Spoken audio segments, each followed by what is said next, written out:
How much will the new funding for Canadian healthcare that Prime Minister Justin Trudeau announced this week actually improve healthcare for patients? The answer, unfortunately, is not very much without a massive overhaul of how we deliver healthcare in this country. For years, our politicians told us we had the best healthcare system in the world and it was free. That was nonsense. Last year, Canadians paid $331 billion for healthcare through their taxes and through their private resources, such things as purchasing private medical insurance. We have one of the highest per capita costs in the developed world among comparable countries with universal healthcare systems. And we also have some of the longest medical wait times for treatment and surgery in the developed world. Now, in terms of money, the $46.2 billion over 10 years that is the extra money the federal government announced for healthcare, that would fund our current system for 1.7 months of 1 year.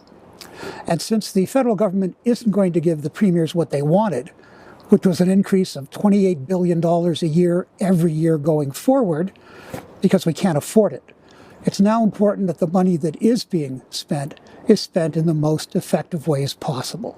So what are some of those ways? The first thing we need is more family doctors. 5 million Canadians don't have a family doctor. And when people don't have a family doctor, it means that they have to go to emergency wards. And they gum up the emergency wards for conditions that could have been treated if they were in the care of a family doctor. And it also means when many people do go to emergency wards, what's wrong with them is much further along than it would have been had there been a family doctor to diagnose it. And when the disease is much further along, it costs more to treat it. Another thing we need is we have to end these massive backlogs for surgery and treatment and diagnosis of patients. And to do that, we need more hospital beds, and we need more nurses, and we need more other healthcare workers. And what we need a lot less of is government bureaucrats, high-paid government bureaucrats who frankly contributed to many of the problems we have today. And the final thing that we need is less fear-mongering by those who argue that any reform of the healthcare system will lead to two-tier American-style healthcare. Their only solution is we just keep throwing money down a black hole. That's absurd. No one's talking about two-tier American-style for-profit medicine. The reasons are, one, the Americans don't have a universal healthcare system. Two, their per capita costs are even more than ours. And three, the federal government can withhold dollar for dollar money from any province that allows American-style medicine.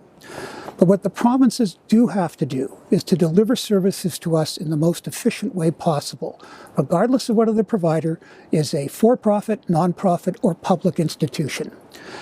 That doesn't violate the Canada Health Act. As long as the government is the sole payer, it qualifies. And ultimately, given a healthcare system that is among the most expensive in the world, and where international studies repeatedly show that our outcomes are middle of the pack, in other words, mediocre, it's time to start fixing the system instead of just everyone complaining about it. I'm Lorrie Goldstein of Sun Media. We're always interested in hearing your views, and please follow us on Twitter, Facebook, and our YouTube channel.